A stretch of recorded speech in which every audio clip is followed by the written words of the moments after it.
দর্শক আমন্ত্রণ আজকে চট্টগ্রামের শুরুতেই জানিয়ে দেব শিরোনামগুলো। এখনো পানির নিচে চট্টগ্রামের ফটিকছড়ি, ত্রাণের জন্য হাহাকার। রেল লাইন ডুবে থাকায় বন্ধ রয়েছে ট্রেন চলাচল। পানি আছে প্রত্যেকের ঘরে ঘরে। আমার ঘরে পানি উঠছে, আমি একখান খেলে পানি এই মুহূর্তে পর্যন্ত। আমাদের ঘরে অনেক পানি ঢুকছে, তো আজকে দুদিন উয়াস আমরা ছেলে মেয়ে অনেক কষ্টতে আছি। পানি নেমে যাওয়ায় খাগড়াছড়ি, রাঙ্গামাটি ও কক্সবাজারে স্পষ্ট হচ্ছে ক্ষতচিহ্ন। আশ্রয় কেন্দ্র থেকে ঘরে ফিরছে মানুষ। রাস্তাঘাট প্রচুর ক্ষতি হয়েছে। মুরগি ছাগল মরে গেছে পানিতে। আতফালন নষ্ট হয়ে মানিকে জিনিস সাথে নষ্ট হয়ে এখন কষ্ট করে আরা তো খেঙ্গুজুম। চাঁদাবাজি বন্ধের সুফল মিলছে না চট্টগ্রামের বাজারে। লাগামহীনভাবেই বাড়ছে নিত্যপণ্যের দাম। রেকর্ড 400 টাকা ছাড়িয়েছে কাঁচামরিচ। একদিনের মধ্যে 1 কেজি মরিচের মধ্যে 200 টাকা বাড়ে গেছে। আরবদারে এটা করতেছে নাকি ব্যাপারের থেকে ওরা আনে সিন্ডিকেট করে এটা মালটা বিক্রি করতেছে, এটা আমরা বুঝতেছি না।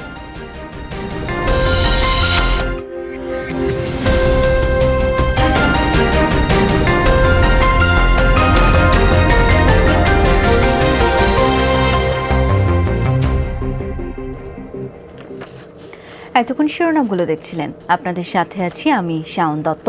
জানাবো বিস্তারিত। এখনো পানির নিচে তলিয়ে আছে চট্টগ্রামের ফটিকছড়ি। ঘরবাড়ি, ফসলি জমিতে এখনো হাঁটু থেকে কোমর পরিমাণ পানি। ত্রাণের জন্য হাহাকার করছে বানভাসী মানুষ। হাটহাজারী, মিরসরাই, সীতাকুণ্ডে বন্যার পানি কিছুটা কমলেও অনেক মানুষ এখনও পানিবন্দী। পানিতে রেল লাইন ডুবে থাকায় চট্টগ্রাম থেকে ট্রেন চলাচলও বন্ধ। দুদিন ধরে বৃষ্টি নেই, তারপরও প্লাবিত চট্টগ্রামের ফটিকছড়ি উপজেলার বিস্তীর্ণ এলাকা। ঘরবাড়ি, ফসলি জমি, স্কুল, কলেজ, হাটবাজার হাঁটু থেকে কোমর পানির নিচে। এখনও পানিবন্দী অনেক পরিবার। গত দুদিন চট্টগ্রাম ফটিকছড়ি প্রধান সড়ক বন্যার পানিতে নিমজ্জিত থাকলেও শনিবার সকাল থেকে পানি নামতে শুরু করে। ফরহাদাবাদ ছাড়া চট্টগ্রামের হাটহাজারী উপজেলার অন্যান্য এলাকায় বন্যার পরিস্থিতি কিছুটা উন্নতি হয়েছে। অন্যদিকে মিরেশ্বরাই, সীতাকুণ্ডের কিছু এলাকা এখনও প্লাবিত। তলিয়ে গেছে শস্য ভাণ্ডার খ্যাত রাঙ্গুনিয়ার গোমাই বিল। যেসব স্থানে পানি নেমেছে সেখানে ফুটে উঠেছে ক্ষয়ক্ষতির চিত্র। আমি আমার ঘরে পানি উঠছে, আমি একখান খেলে পানি এই মুহূর্তে পর্যন্ত। ওই সাইডে এইদিকে পানি বেশি, আর ফাত তো ব্যাগ তো আর এক সমান ভাই বলে হতা না, অত সামনে গাড়ি যারা ভাই দুর্ভোগ দেড় ঘুমাতে দিই। ফটিকছড়ি সহ বন্যা কবলিত এলাকার কোনো ঘরে জ্বলছে না চুলা। খাবার ও পানি সংকট দেখা দিয়েছে। ত্রাণের জন্য দুর্গম এলাকা থেকে মূল সড়কে এসে ভিড় করছেন বানভাসী মানুষ। আমাদের ঘরে অনেক পানি ঢুকছে, তো আজকে দুদিন উয়াস আমরা ছেলে মেয়ে অনেক কষ্টতে আছি। বন্যা কবলিত কিছু এলাকায় গিয়ে শুকনো খাবার ও অন্যান্য ত্রাণ সামগ্রী দিচ্ছে সেনাবাহিনী এবং বেশ কিছু স্বেচ্ছাসেবী সংগঠন। এখানে প্রায় আমরা 50-60টা ফ্যামিলিকে অলরেডি দেওয়া হয়েছে আল্লাহর মতে। এখন আরও বিভিন্ন জায়গাতে খবর হচ্ছে, আমরা যেখানে আসলেই প্রয়োজন হচ্ছে ওই জায়গাগুলোতে হচ্ছে আমরা মূলত যাচ্ছি। এদিকে পানিতে ডুবে থাকা মিরেশ্বরাই, ফেনী, কুমিল্লা সহ পূর্বাঞ্চলের রেললাইন দৃশ্যমান না হওয়া পর্যন্ত চট্টগ্রাম থেকে ট্রেন চলাচল বন্ধ থাকবে বলে জানিয়েছে রেল কর্তৃপক্ষ। জোবায়েদ ইবনে শাহাদাত, যমুনা নিউজ, ফটিকছড়ি, চট্টগ্রাম। দর্শকের পর্যায়ে বন্যা পরিস্থিতি জানবো। চট্টগ্রাম থেকে এই মুহূর্তে যুক্ত হচ্ছেন সহকর্মী জোবায়েদ ইবনে শাহাদাত। জোবায়েদ, ফটিকছড়িতে পানিবন্দী মানুষের সংখ্যা জানতে পেরেছেন কিনা? আর একটা বিষয় জানতে চাই, ত্রাণ সহায়তা ঠিকমতো পৌঁছানো যাচ্ছে না কেন?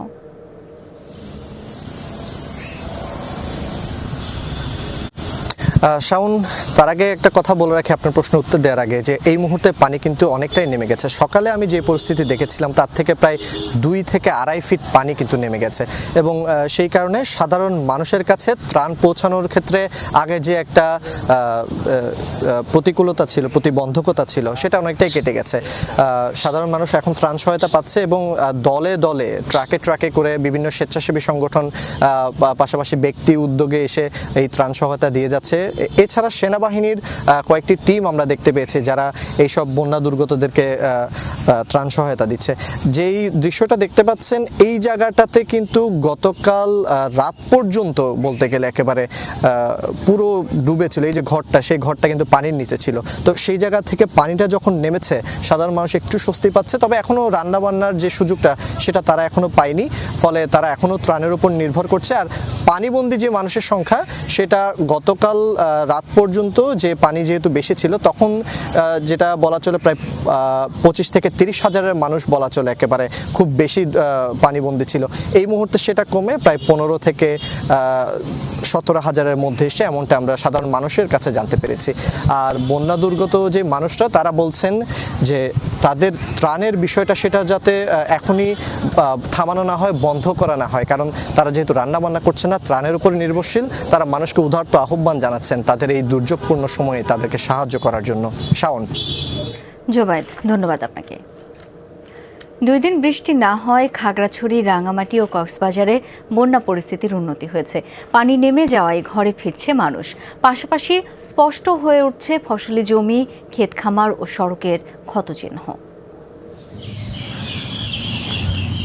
খাগড়াছড়িতে প্লাবিত এলাকাগুলো থেকে পানি নেমে যাওয়ার পর স্পষ্ট হচ্ছে ক্ষতচিহ্ন। আশ্রয় কেন্দ্র থেকে ফিরে ঘরবাড়িতে বসবাস শুরু করলেও অক্ষত নেই কোনো মালামাল। ঘরবাড়ির পাশাপাশি দোকানপাটেও পানি ঢুকে পড়ায় ক্ষতিগ্রস্ত অনেকে। ল্যাব, তুষক, মোটার টোটার, কলের ভার সব কিছু লয়ে গেছে, কিছু নাই। 20 থেকে 30 হাজার টাকার বিস্কিট, বিভিন্ন আইটেম ভিজে একদম শেষ, পানিতে পাই শেষ। বসত বাড়ি হইতে শুরু করে এবং রাস্তাঘাট প্রচুর ক্ষতি হয়েছে। 2 মাসে 4 বার প্লাবিত হওয়ায় খাগড়াছড়ির রাস্তাঘাট, ফসলি জমি, ক্ষেত খামারের ব্যাপক ক্ষতি হয়েছে। পরপর 2 দিন বৃষ্টিপাত না হওয়ায় রাঙ্গামাটির বাঘাইছড়ি, লংগদু ও বরকলে নামতে শুরু করেছে পানি। আশ্রয় কেন্দ্র থেকে ঘরে ফিরছে মানুষ। তবে বন্যার পানিতে ঘরের সব মালামাল নষ্ট হওয়ায় বিপাকে সবাই। ফসলি জমি, সড়ক, সেতু, কালভার্টও ব্যাপক ক্ষতিগ্রস্ত হয়েছে। আমার ঘর বাড়িতে সব কিছু আছে, আমার কা বাড়িতে সব নষ্ট হয়েছে, 4-5 হাজার টাকা নষ্ট হয়েছে, আমি কিছুই পাই নাই। ফেরিঘাট দেওয়া হয় তো অন্তত এলাকার জনগণ অন্তত প্রতি বছরে এই পানি থেকে হয়তো রক্ষা পাই। বিজিবির ফকসমে এই ওষুধ দিতে আমরা খুব খুশি। কক্সবাজারে প্লাবিত চকরিয়া, পেকুয়া, রামু এবং সদর এলাকা থেকে পানি নেমে যাওয়ায় ঘরে ফিরেছে বাসিন্দারা। বন্যার পানিতে সব আসবাবপত্র নষ্ট হয়েছে। পানি নামার পর বন্যা কবলিত এলাকায় ক্ষতচিহ্ন স্পষ্ট। এখানে অনেক মুরগি, ছাগল নষ্ট মরে গেছে পানিতে। ঘরের ভিতরে গছকালা দিয়ে হাত পালো নষ্ট হয়ে মানে কি জিনিস সাথে নষ্ট হয়ে এখন কষ্ট করি আরা তো খ্যাং বুঝুম। মামুন নুরুশি তৌফি, যমুনা নিউজ। দর্শক, এই পর্যায়ে কক্সবাজারের পরিস্থিতি জেনে নেব। যুক্ত হচ্ছেন সহকর্মী এহসান আল কুতুবি। এহসান, পানি তো নামতে শুরু করেছে, মানুষের দুর্ভোগ কিছুটা নিশ্চয়ই কমছে।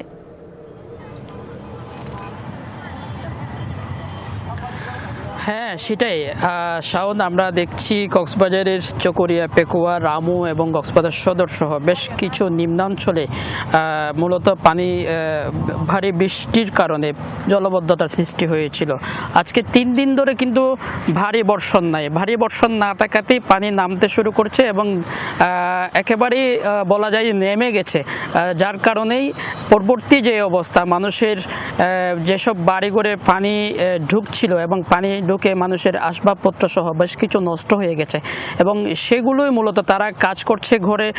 অনেকের কাঁচা ঘর ছিল, সে কারণে কাঁচা ঘরের অনেকের দেয়াল ভেঙে গেছে, সেগুলো আসলে ঠিকঠাক করার কাজগুলো এখন তারা মূলত করছে। এবং পাশাপাশি আমরা দেখেছি এই কক্সবাজারের এই অন্যান্য দেশের অন্যান্য যে পরিস্থিতি, এই পরিস্থিতির মতো কিন্তু কক্সবাজারে তেমন কিছু হয়নি। তবে যা হয়েছে তাতে কিন্তু এই মাসের শুরুতেও কিন্তু এভাবে কিন্তু জলবদ্ধতা সৃষ্টি হয়েছে, মানুষের দুর্ভোগ হয়েছিল। তবে এবারের জলবদ্ধতায় ইতিমধ্যে আমরা 5 জনের মৃত্যু হয়েছে কক্সবাজারে। তন্মধ্যে বলা যায় যে রামুতেই শুধু এক উপজেলাতেই মূলত একেবারে একটি উপজেলাতে 3 জনের মৃত্যু এবং পাশাপাশি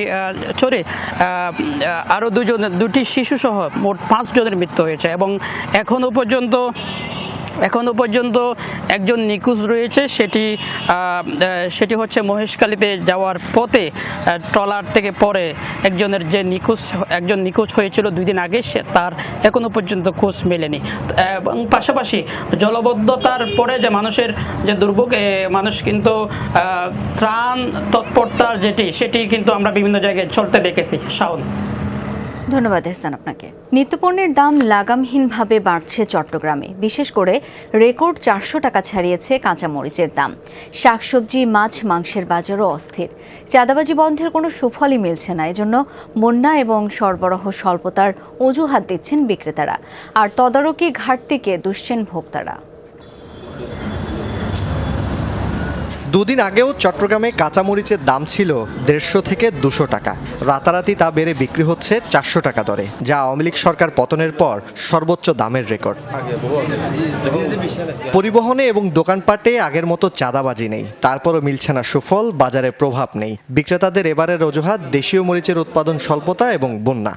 একদিনের মধ্যে 1 কেজি মরিচের মধ্যে 200 টাকা বাড়ে গেছে। আড়তদারে এটা করতেছে নাকি ব্যাপারের থেকে ওরা আনে সিন্ডিকেট করে এটা মালটা বিক্রি করতেছে, এটা আমরা বুঝতেছি না। গাড়ি লাগবে 10টা, আধা গাড়ি মালও নেই। এই আধা গাড়ি মালে মানে এরা ধরে বিক্রি করতেছে। কিছুদিন বাতি দেখবো, বন্যা টন্য হয়েছে, দেশ হইতে আছে না, বাইরের থেকে আনতে আছে।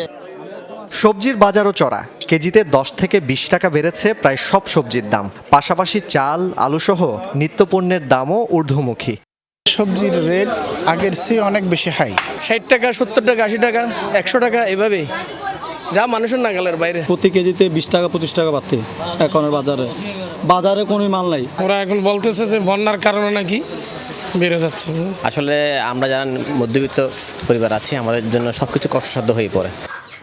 বন্যার অজুহাতে মুরগির বাজারও অস্থির। একদিনের ব্যবধানে কেজিতে 30 টাকা বেড়ে মুরগি বিক্রি হচ্ছে 190 টাকা। 50 থেকে 100 টাকা বেড়েছে প্রতিটি মাছের দাম। বন্যা হচ্ছে, যার কারণে যে নোয়াখালীর মাছ, ফেনীর মাছ, যে আমাদের চট্টগ্রাম মাছে এইখানে মাছ কম। বন্যার কারণে যেগুলো মাছ আসার কথা এগুলো এখন আসতেছে না, বুঝছেন, সেই জন্য রেটটা বাড়তি। ফেনীতে, নোয়াখালীতে যেখান থেকে আমরা মাল সেল করে এখানে বন্যার পরিস্থিতি খাওয়ার কারণে মুরগির দাম বেড়ে গেছে। হাজার হাজার স্টক সব পানের নিচে, অনেক মুরগি চলে গেছে পানের নিচে। মনিটরিং না থাকায় অসাধু চক্র ইচ্ছামতো দাম বাড়াচ্ছে বলে অভিযোগ ভোক্তাদের। পুরোটা সিন্ডিকেট, আর কোনো কিছুই না। ব্যবসায়ী সিন্ডিকেট রাতারাতি কেজি প্রতি 200 টাকা কেমনে বাড়ে। সিন্ডিকেট যেগুলো আছে, আসলে এগুলো আমাদের আইনের ব্যবস্থা যেগুলো আছে ওনাদের এগুলো দেখা উচিত। এক দোকানে 10 টাকা কম, আর দোকানে 10 টাকা কম বেশি করে নিচ্ছে। এটা হচ্ছে মনিটরিং অভাব। জোবায়েত ইবনে শাহাদাত, যমুনা নিউজ, চট্টগ্রাম। চট্টগ্রামে ফলমূলের একমাত্র পাইকারি বাজার ফলমন্ডিতে সন্ত্রাসী হামলা, লুটপাটে জড়িতদের গ্রেপ্তারের দাবি জানিয়েছে ফল ব্যবসায়ী সমিতি। সকালে সংবাদ সম্মেলনে সমিতির নেতারা জানান, একদল সশস্ত্র সন্ত্রাসী ফলমন্ডিতে আড়ত, গুদাম ও দোকানে ব্যাপক লুটপাট চালায়। ব্যবসায়ীদেরকে মারধর ও প্রাণনাশের হুমকি দেয়। হামলাকারীদের অবিলম্বে গ্রেপ্তার না করলে কঠোর কর্মসূচির হুমকি দেন নেতারা। ফলমন্ডিতে কর্মরত সবার নিরাপত্তা নিশ্চিত করার দাবি জানান ফল ব্যবসায়ীরা। খাগড়াছড়িতে সিনিয়র জেলা ও দায়রা জজ নিজ উদ্যোগে দুর্গত এলাকার মানুষের মাঝে জরুরি খাদ্য সামগ্রী বিতরণ করেছেন। দুপুরে জেলা ও দায়রা জজ আদালত প্রাঙ্গণে এই আয়োজন হয়। এ সময় সদরের বিভিন্ন এলাকার দুর্গত প্রায় 300 শতাধিক পাহাড়ি বাঙালি পরিবারের হাতে ত্রাণ তুলে দেওয়া হয়। এর মধ্যে চাল, ডাল, তেল, আলু, পেঁয়াজ সহ নানা সামগ্রী ছিল। রাঙ্গামাটিতে সুশীল সমাজের প্রতিনিধিদের সাথে মতবিনিময় সভা করেছেন পার্বত্য চট্টগ্রাম বিষয়ক মন্ত্রণালয়ের উপদেষ্টা সুপ্রদীপ চাকমা। সকালে জেলা প্রশাসকের কার্যালয় সম্মেলন কক্ষে সভা হয়। সভায় বিভিন্ন শ্রেণী পেশার প্রতিনিধিরা উপস্থিত ছিলেন। পার্বত্য চট্টগ্রামের পরিবেশ ও বিভিন্ন উন্নয়নমূলক প্রতিষ্ঠানের কার্যক্রম নিয়ে আলোচনা হয়। এ সময় সুপ্রদীপ চাকমা বলেন, সারা দেশের মতো পার্বত্য চট্টগ্রামকেও বৈষম্যমুক্ত পরিবেশে বিকশিত করা হবে।